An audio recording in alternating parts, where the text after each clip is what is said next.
नमस्कार.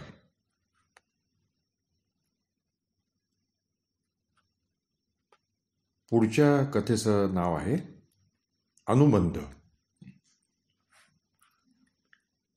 शाळेतून येताच फटाफट चपला फेकून सुचेता पलंगावर आडवी झाली. गेल्या काही दिवसात घडलेल्या गोष्टी नुसत्या आठवतानाही विलक्षण थकवा येत होता. हजार गांधीलमाशा अचानक कुठून तरी चाल करून याव्यात तशा आठवणी डसत होत्या. स्वतःला समजावताना सांभाळताना ती पावलोपावली रडकुंडीला येत होती. अशा वेळी छे, पण उल्हास असता तरी दुष्ट वेळच कशी येते. जितेन तेव्हा अवघा 3 वर्षाचा, बेबी तर पोटातच होती. बोलता बोलता परवा बेबीचा 4था वाढदिवस झाला. हुंदके अनावर होऊन सुचेताने पदराने तोंड झाकून घेतले. एवढ्या तेवढ्याही चावलीने अशा वेळी पलंगाखालचा सरदार शेपटी हलवत उठला असता. उडी मारून पलंगावर चढला असता. एखाद्या वडीलधाऱ्या माणसासारखा सुचेताजवळ येऊन बसला असता. सुचेताने तोंडावरचा पदर बाजूला करावा म्हणून किती तऱ्हांनी तो आवाज काढायचा. शेवटी तिच्या दंडावर तोंड टेकून मुकाट पडून राहायचा. सरदार सरदार, सुचेता पुटपुटली. शेवटी तू तुझं खरं केलंस. त्या दिवशी साहेबांच्या मोटारीमागे धावत सुटला आणि आता खराखुराच त्यांना भेटायला निघून गेलास. उल्हास गेल्यावर पहिल्या वर्षभरात माहेरची सासरची सगळी माणसे येऊन जाऊन असत. मुलांना सुचेताला अधूनमधून तिकडे घेऊन जात. पण ते सगळे 4 दिवसांचे उपचार. हाऊस म्हणून धरलेली नोकरी अशा तऱ्हेने उदरनिर्वाहाचे साधन होऊन बसेल असं कधी स्वप्नातही सुचेताला वाटलं नव्हतं. आजकाल फ्लू इतका साधा वाटणारा टायफॉइडचा ताप तो काय, पण ताप उतरला तोच मुळी गार घाम घेऊन. डॉक्टरही अवाक होऊन गेले त्या काल रात्री. उल्हासला उचलायची वेळ आली तेव्हाही सरदार कसली झेप घेऊन पलंगावर चढला होता. उल्हासचे उघडे पाय चाटत होता. आठवतानाही जणू आता समोर सारं घडतं आहे. समोर सारं घडत असल्यासारखं सुचेताला रडू आवरत नव्हतं. उल्हासला दूर नेणाऱ्या मोटारीच्या मागे सरदार किती वेळ धावला होता. त्याला त्यावेळी आवरणं कुणालाच शक्य नव्हतं. त्यानंतर 2-3 दिवस त्यानं भाकरीला तोंड लावलं नव्हतं. सरदार अशी उल्हासची राजेशाही हाक ऐकली की असेल तिथून सरदार काय डौलात समोर येऊन ठाकायचा. आणला तेव्हा इवलासा होता. त्याचं नाव ठेवताना उल्हास म्हणाला होता, हे बघ सुचा, तू राणी, मी राजा, आणि या सार्वभौम साम्राज्यातला हा आपला शूर सरदार. बेटा दिसतोही मोठा रुबाबदार. केसाळ मानेमुळे आणि रेशमी पिवळ्या रंगामुळे. सारं आता नुसतं आठवायचं. अक्षर, शब्द, वाक्य, बोलणे, हसणे, चेष्टा मस्करी. जपलेल्या जुन्या असंबद्ध टेपसारखी चुरगळलेली स्वप्ने. प्रोफेसर देसाई, त्याच कॅसेटच्या दुसऱ्या बाजूवर येऊ पाहणारे प्रोफेसर देसाई. सुचेताला रात्रंदिवस हैराण करणारा त्यावेळचा तो असह्य ताण. भाऊ, दीर, जाऊ प्रत्यक्ष येऊन देसाईंशी त्याविषयी चर्चा करून गेले. कुणाचीच काही हरकत नव्हती. पण शेवटचा निर्णय तिलाच घ्यायला हवा होता. तेच महादिव्य होतं. 2 वर्षापूर्वीच देसाईंची पत्नी आणि 4 वर्षांची मुलगी अपघातात गेली होती. पहिले 6 महिने तर देसाई अक्षरशः वेडेपिसे झाले होते. समजूत घालायला की सांभाळायलाही त्यांना कुणी नव्हतं. ना भाऊ, ना बहीण, ना आई वडील. मग ते गाव सोडून या नव्या गावी त्यांनी नोकरी पत्करली. उल्हासच्या एका मित्राच्या खोलीतच ते आल्यापासून राहत. या मित्रामुळेच त्यांची आणि सुचिताची ओळख झाली आणि तिच्या बेबीसाठी ते वरचेवर घरी येऊ लागले. बेबीला पाहिलं की जणू त्यांची मुलगीच त्यांना भेटे, इतके ते भान विसरून जात. मुलांनाही ते फार आवडत. खाणं पिणं विसरून मुलं खेळत राहत. कॅरम, चेंडू, ठिकरी. बेबीशी तर देसाई लपंडाव सुद्धा खेळत, चक्क दारामागे लपून. त्या दिवशी असेच ते संध्याकाळी आले. तो 9 वाजले तरी त्यांना वेळेचे भान नव्हते. शेवटी सुचेताच न राहून म्हणाली, जेवता का मुलांबरोबर इथंच? नको. देसाई एकदम खडबडून जागे झाल्यासारखे म्हणाले. मग मला बेबीजवळ सारखेच राहावेसे वाटेल. आणि ते झरकन निघून गेले. काय असेल ते असो, सरदारचे आणि देसाईंचे मात्र फारसे सूत कधीच जमले नाही. प्रथम कुणीही अनोळखी आले की सरदार भुंकायचाच. पण मग त्या माणसाने जरा लाड केले की जवळ जायचा, उड्या मारायचा, आव आव असा आवाज काढून खुशी दाखवायचा. देसाईंना सरदारचं फार कौतुक वाटायचं. आणि त्याच्या सरदार नावाचं तर विलक्षण. त्याच्या हुशारीचे, चाणाक्षपणाचे. अधूनमधून येऊन देसाई ओळखीचे झाले तरी सरदार मात्र त्यांच्या फारसा जवळ कधीच जात नसे. मुलांशी ते खेळत तेव्हा नुसता ताठ कानांनी बघत बसे. सुचेता उठून बसली. जितेन स्काउटमधून यायची वेळ झाली. बेबीला देसाई काका पार्कमध्ये घेऊन गेले होते. सरदार गेल्यापासून मुलेही अगदी मुकी झाली होती. एखाद्या मित्रासारखा, वडीलधाऱ्यासारखा घरादाराला त्याचा आधार होता. सुचेताला आठवलं, देसाईंनी प्रथम आपल्याला पत्र पाठवलं. आपण विचारमग्न झालो. त्यावेळी समोर फक्त सरदारच होता, आपल्याकडे एकटक पाहत. काय कळत होतं त्याला? पण सुचेता एकटी असली की त्याचा अगदी खडा पहारा असायचा. ज्या मित्राकरवी ओळख झाली त्या मित्राकरवीच देसाईंनी पत्र दिलं होतं. सुचेताबाई, मला तुमच्यापासून दुसरं काहीच नको आहे. मुलं असलेलं एक घर फक्त मला हवं आहे. तुम्ही माझी स्थिती जाणता, मीही तुमची. पण बेबीला पाहिलं की माझी शुद्ध हरपते. माझी नंदाच मला भेटते. पहा, विचार करा, पण राग मानू नका. तुमच्या आणि उल्हासच्या प्रेमाचा उपमर्द मी कालत्रयी होऊ देणार नाही. 4 चौघांसारखं पुन्हा लग्न करून मलाही संसार थाटता आला असता. पण माझ्या पत्नीची जागा दुसरी कोणती स्त्री भरून काढू शकणार नाही. तुमचा विचार ठरे तो वाटल्यास तुम्ही नसतानाच फक्त मी घरी येईन बेबीशी खेळायला. एकाएकी सुटलेलं ते वादळ सुचेताला धड उभंही राहू देत नव्हतं. धुळीच्या लोटात स्वतःचं घरही दिसेनासं झालं होतं. नातलगांनी, मित्रमंडळींनी द्यायचा तो हिताचाच सल्ला दिला. भाऊ तर सरळ म्हणाला, काव्यमय स्मृती, प्रेम सगळं खरं, पण तुझंही उभं आयुष्य जायचं आहे. इतका सुबुद्ध समंजस माणूस भेटणं कठीण. उल्हास गेल्यापासून कधी असला भलता सलता विचारही सुचेताच्या मनाला शिवला नव्हता. पण बेबी जितेनला जसा जसा देसाईंचा डळा लागू लागला तसतसे तिला प्रकर्षाने जाणवू लागले की मुलांना आपल्या खेरीज आणखी कोणीतरी हवं आहे.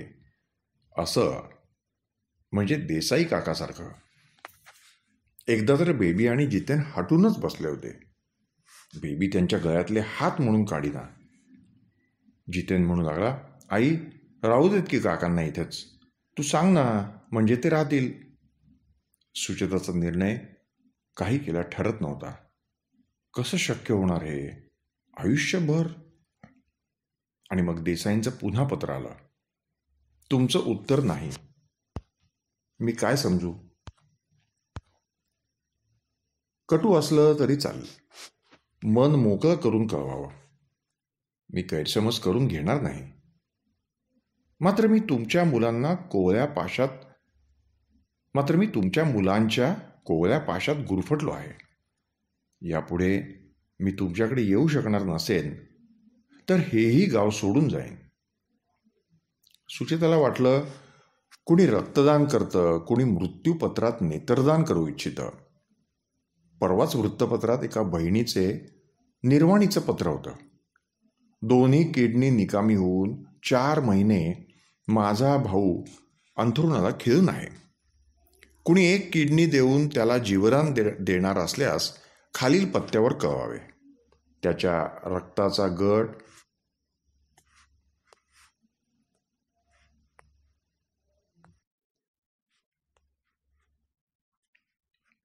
देसाई तर माझ्याजवळ फक्त एक हसतं खेळतं घर मागतायत.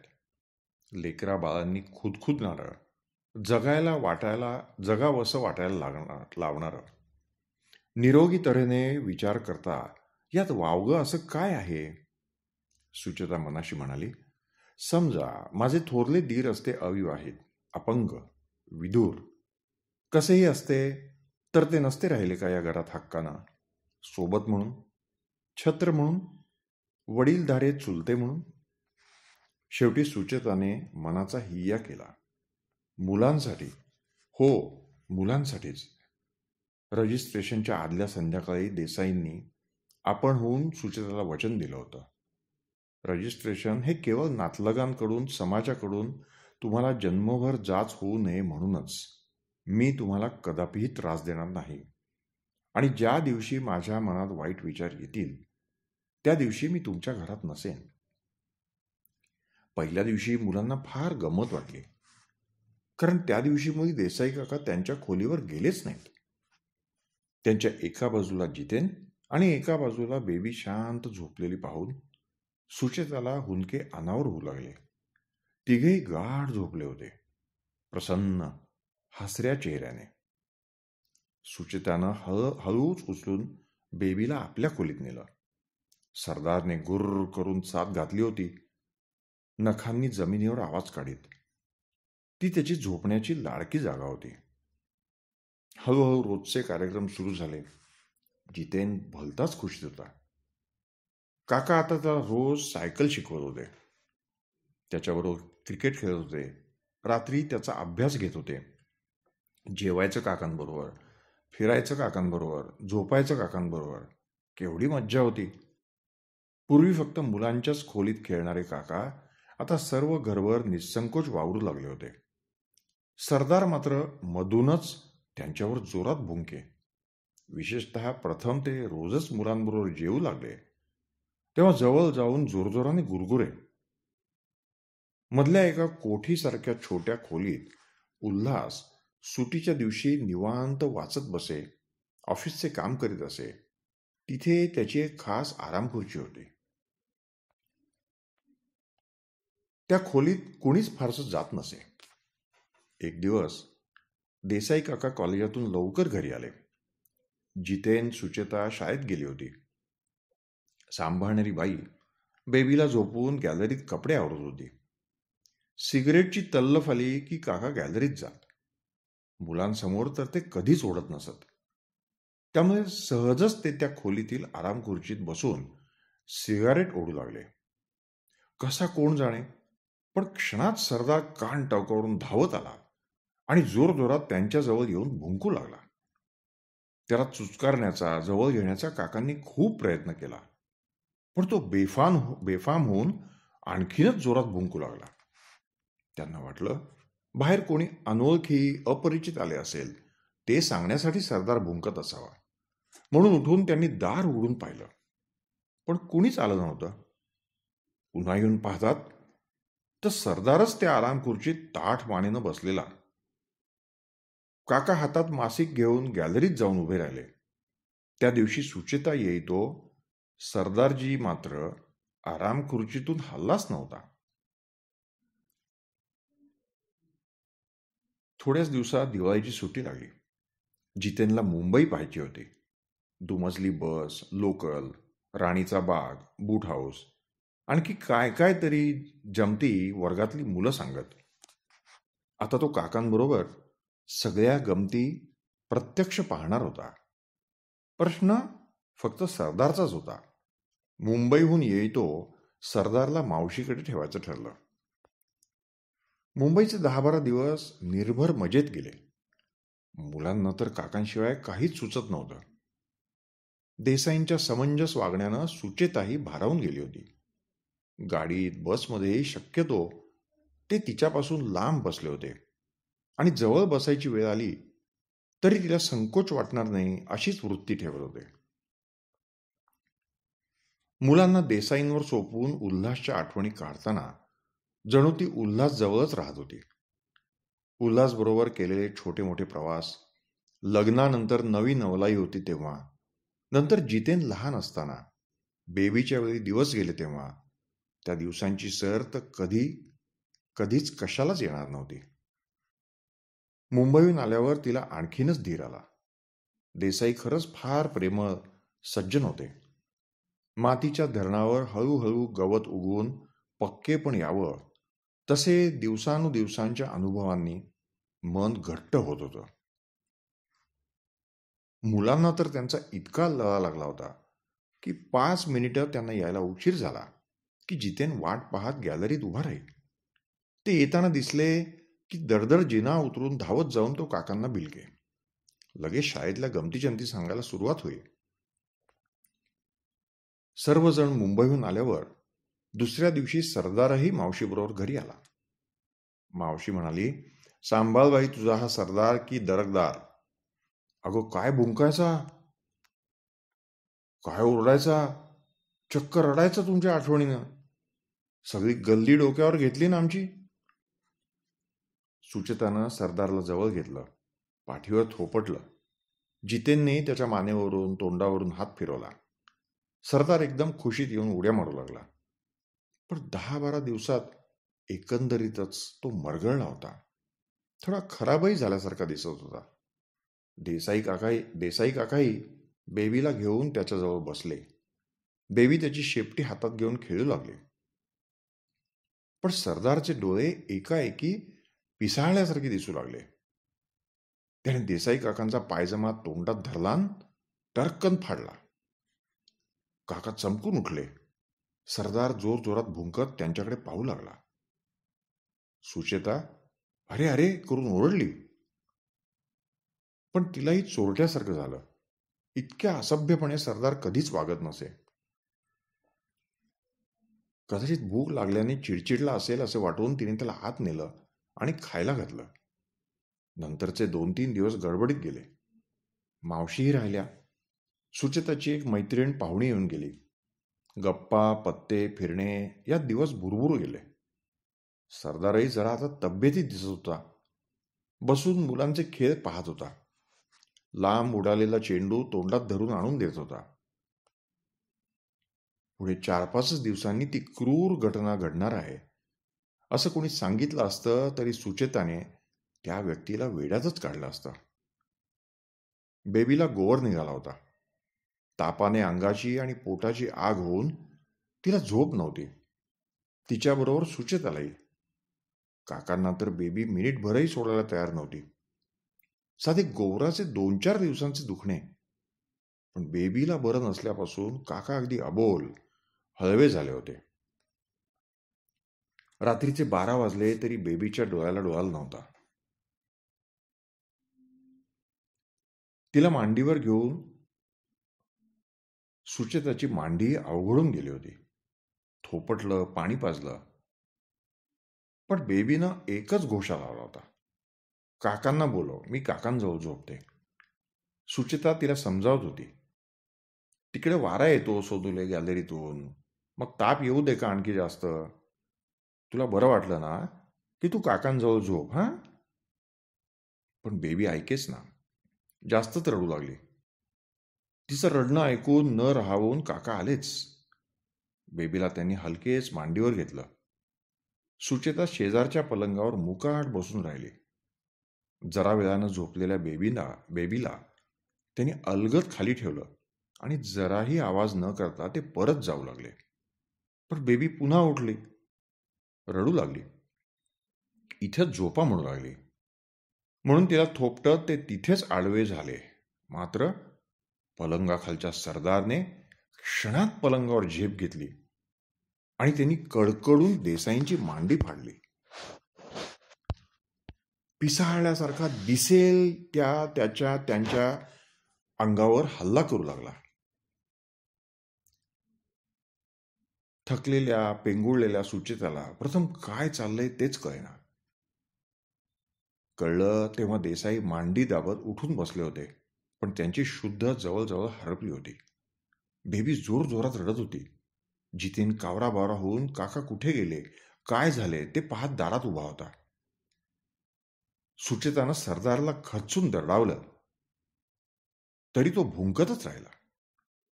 मानगूट पकडून त्याला साखळीत अडकवलं आणि धावत जाऊन तिने शेजाऱ्यांना उठवलं. डॉक्टरांना बोलवलं. डॉक्टरांच्या सल्ल्यावरून देसाईंना लगेच हॉस्पिटलमध्ये हलवलं. जखम बांधून औषध इंजेक्शन देऊन त्यांना झोपवल्यावर डॉक्टर सुचेताला एकीकडे बोलवून म्हणाले, सुचेताबाई, तुमचा सरदार यापुढे जिवंत असणं फार धोक्याचं आहे. पण डॉक्टर, दर 6 महिन्यांनी मी त्याला अँटी रेबीज इंजेक्शन देऊन आणते. आजपर्यंत तर कुणालाही चावला नव्हता. सुचेता अडखळत म्हणाली, सगळं खरं आहे सुचेताबाई, पण शेवटी काही झालं तरी ते कुत्रच. सहसा घरी नीट निगा राखलेल्या कुत्र्यापासून असा धोका नसतो. पण देसाई साहेब आज फार थोडक्यात बचावलेत. पण यावर सरदारला काही औषध देऊन नाही बरे करता येणार का? एकीकडे जखमी जायबंदी होऊन पडलेले काका, तिकडे घरी पिसाळलेल्या सरदारने आणखी काय काय गोंधळ घातला असेल कोण जाणे. सुचेताचं डोकं बधीर झालं होतं. विचार करण्याची शक्तीच उरली नव्हती. डॉक्टर तिला पुन्हा काहीतरी समजावून सांगत होते, पण तिला काहीच आकलन होत नव्हतं. तिला आठवत होता तो गोजीरवाणा इवलासा सरदार. हे सरदारचं भयानक स्वरूप तिने स्वप्नातही खरं मानलं नसतं. शून्य नजरेनं डॉक्टरांकडे पाहत पुन्हा सुचेतानं विचारलं, औषध देऊन नाही बरं करता येणार का सरदारला? अहो, तेच तर मी सांगतोय. बसा सुचेताबाई, तुम्ही भयंकर थकला आहात. मला ठाऊक आहे, सरदार तुमचा फार लाडका आहे. मुलासारखा तुम्ही त्याला जोपासलाय. पण शेवटी विषाला विषाचाच उतार करावा लागतो. दुसरा काहीच इलाज नाही. आणि आता एकदा त्याने देसाई साहेबांना इतकं जोरदार धरलं आहे ना, पुन्हा ते त्याला दिसले की तो तसाच पिसाळणार. दुसरा काहीच इलाज नाही म्हणता डॉक्टर? हताश होऊन सुचेता पुटपुटली. नाही, नीट शांतपणे विचार करा, म्हणजे त्यातलं गांभीर्य तुमच्या लक्षात येईल. काळजी करू नका, उद्या सकाळी मी येतोच. 1-2 दिवस देसाई साहेबांना माझ्या देखरेखीखाली ठेवतो. तसं आता चिंतेचं कारण दिसत नाही. पण नंतर मात्र महिनाभर हायगय न करता इंजेक्शनं, औषधं घेतली पाहिजेत. आणि हे पहा, तुम्ही कोणी उद्या मी येईपर्यंत सरदारच्या फार जवळ जाऊ नका. त्याला साखळीतच अडकवून ठेवा. सुचेता घरी आली. बेबी जितेन रडून रडून शेजारीणीकडे झोपले होते. साखळी अंगाखाली घेऊन सरदार निश्चित पडला होता. तिच्या चाहुलीने त्यानं वर पाहिलं, पण लगेच पुन्हा मान खाली घातली. त्याच्या त्या मलूल तोंडाकडे पाहून त्याच्या पाठीवरून हात फिरवण्याची तिला अनिवार्य इच्छा झाली. पण ती तिथेच खिळून उभी राहिली. पुन्हा सरदारनेही मान वर केलीच नाही. झोप येणं शक्यच नव्हतं. तिथंच आराम खुर्चीत सुचेता पडून राहिली. सकाळी डॉक्टर आले तेच 2 नोकर आणि ॲम्ब्युलन्स घेऊन. सुचेता पाहतच राहिली. आजच? आत्ता? होय सुचेताबाई, आता तुम्ही मन घट्ट केलंच पाहिजे. अक्षरशः त्याचे आजचे मरण फार तर उद्यावर ढकलता येईल. पण पुन्हा जर का तो तसा पिसाळला तर त्या नेणंही मुश्किल होऊन बसेल.